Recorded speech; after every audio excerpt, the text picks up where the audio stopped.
Pemirsa, terima kasih Anda masih terus menyaksikan NTV Prime. Kami masih bersama dengan Profesor Mahfud MD. Prof. Mahfud, saya ingin kembali lagi ke bagaimana kemudian ini menjadi sesuatu yang viral di masyarakat, mulainya dari pernyataan dari Agus Pambagio dan juga Antony Budiawan. Apa poin-poin yang paling menarik sekaligus paling mengganggu buat Anda, Prof? Iya, poin-poin yang paling menarik, cara Anda mewawancarai tajam, sehingga keluar butir-butir sebagai berikut. Satu, dari Agus Pambagio, itu terungkap berita bahwa Jonan sebagai Menteri Perhubungan ketika itu menyatakan tidak setuju. Tapi Jonannya lalu diberhentikan. Itu kan menarik. Iya. Kemudian Agus Pambagio dipanggil, juga memberi pertimbangan bahwa ini tidak visible Pak gitu. Tapi Pak Jokowi tetap mau karena ini jadi B2B. Ketika ditanya Pak ini ide siapa kok bisa seperti ini jadinya, lalu Pak Jokowi bilang ini ide saya gitu. Apakah salah seorang presiden begitu? Tidak salah. Tidak salah, dia punya wewenang, termasuk memecat menteri tidak salah. Tapi kemudian menimbulkan kecurigaan karena sesudah itu pindah ke Cina, harganya turun, sehingga kita harganya naik, bunganya terutama 20 kali lipat, kemudian menjadi 34 kali lipat bunganya sesudah overrun gitu. Itu kan harus diperiksa kenapa bisa terjadi begini, wong dengan Jepang tidak sebegitu. Bolehlah orang bicara perbedaan kurs, perbedaan cara menghitung. Nah, itu yang harus diselidiki, perbedaan cara itu. Dan kita dukung kereta cepat itu. Lalu dengan Antony Budiawan gitu, poin-poin pentingnya itu ada dugaan makrab. Ya, dugaan ya, belum tentu makrab. Justru harus diperiksa karena keanehan prosedur gitu. Kemudian makamnya tuh di mana? Yaitu perbedaan harga yang dari 0,1 menjadi 3,4% gitu ya. Meskipun katanya tidak termasuk tanah dan sebagainya, itu nanti semua dihitung, diselidiki karena ini tidak pernah transparan penanganannya. Lalu perbedaan harga di sana menurut Pak Antony Budiawan di China itu rata-rata hanya 17 juta US dollar per kilometer. Kemudian di Indonesia 52 gitu. Orang tidak perlu membandingkan dengan Cina lah, tetapi tetap ini harus diselidiki. Kalau Cina itu tidak ada tanah, di sana ada batu dan semua milik pemerintah gitu. Ya bisa lebih murah gitu ya. Nah, oleh sebab itu yang kemudian menarik perkembangan terakhir sesudah Pak Purbaya itu menyatakan tidak mau bayar, ya sebenarnya biasa tidak mau bayar gitu karena memang dulu janjinya B2B. Tetapi sesudah saya buka-buka kemudian peraturan perundang-undangan yang ada di Setnek dan Kemenkumham itu ternyata sekarang ada jaminan dari pemerintah sudah dibuat perpresnya, peraturan Menteri Keuangannya. Ini kan lalu mencurigakan. Dulu katanya swasta ke swasta, kenapa sekarang ke APBN?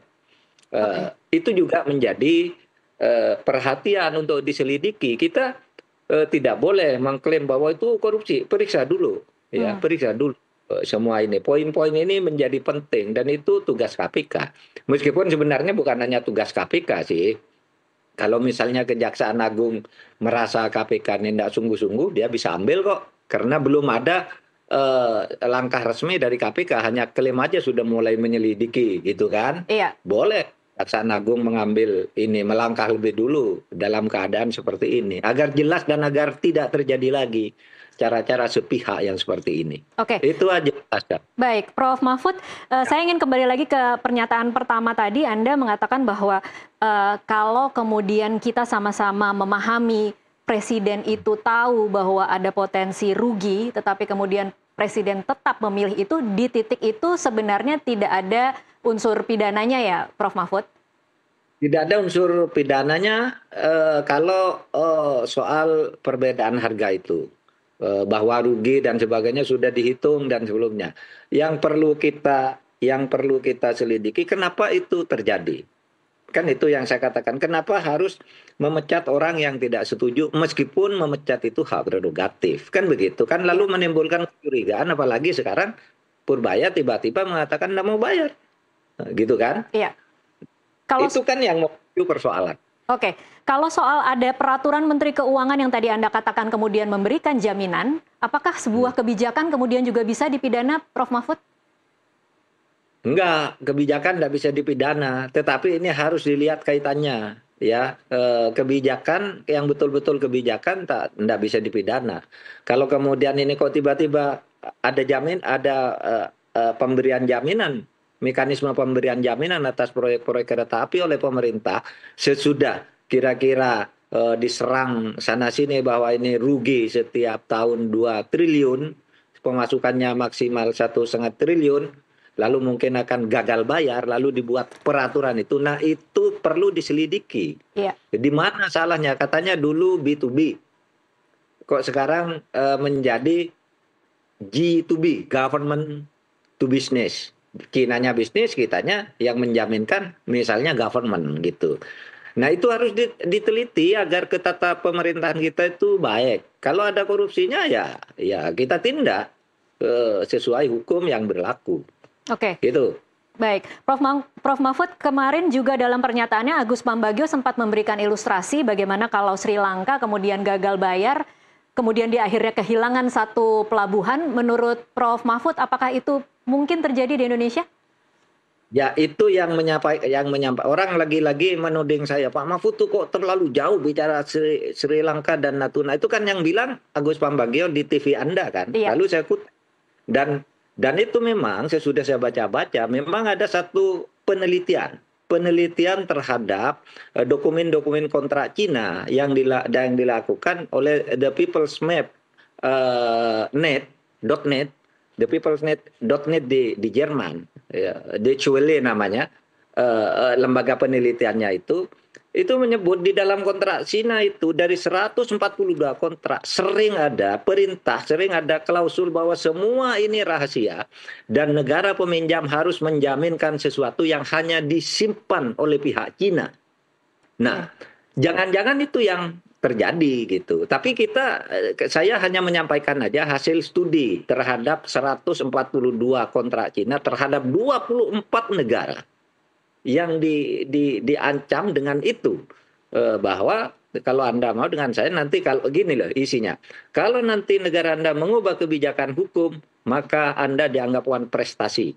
Ya. Kalau ada hubungan diplomatik putus, siapapun yang memutuskan maka Anda dianggap wan prestasi, artinya bisa diambil sepihak kan gitu. Saya tidak tahu, itu hasil studi yang bisa dibaca. Nanti kalau perlu saya sampaikan linknya lah gitu. Oke, baik. Itu lagi-lagi memang bisa terjawab kalau kita diberikan akses terhadap kontraknya ya, Prof. Mahfud? Ya, betul. Oke, betul. Baik. Ini pertanyaan terakhir, Prof. Mahfud. Menurut Prof. Mahfud, bagaimana seharusnya penyelesaian kasus ini? Pentingkah menurut Anda kemudian entah KPK, entah Kejaksaan Agung mengungkap dugaan ini, atau memang ini sebenarnya jangan-jangan dilihat ada motif politik di balik gembar-gembor dari kasus dugaan penggelembungan markup di kereta cepat Wush? Iya, negara ini kan organisasi politik. Ya, organisasi politik yang tertinggi itu adalah negara. Yang di bawahnya itu ada partai-partai, ada pers, ada apa. Oleh sebab itu, kalau ini dianggap motif politik, boleh. Ini untuk menilai kebijakan. Politik itu artinya policy salah satunya, kebijakan. Tidak apa-apa, yang penting nanti hasilnya seperti apa. Ada korupsi apa tidak. Jadi prinsipnya harus diapakan nih? Satu, Wush itu adalah kebanggaan kita dan harus diteruskan. Dan kita menyadari bahwa itu tidak akan memberi keuntungan ekonomi apapun, tapi memberi keuntungan sosial, lingkungan, dan pemicu pertumbuhan ekonomi gitu. Itu harus diteruskan. Tetapi yang kedua, kalau ada korupsinya di dalam prosedur-prosedur yang aneh-aneh itu, ya kita buka dong korupsinya. Nggak apa-apa. Kalau dianggap politik, wah ini politis. Lah memang apa? Negara kan organisasi politik. Ya kan? Iya. Definisinya negara itu salah satunya ya organisasi politik tertinggi adalah negara bagi sebuah bangsa. Kan Baik. gitu. Yuk. Iya. Baik, terima kasih Prof. Mahfud untuk waktunya bersama kami di NTV Prime. Dan pemirsa tetaplah bersama NTV Prime, usai jeda kami masih akan kembali dengan sejumlah informasi lainnya.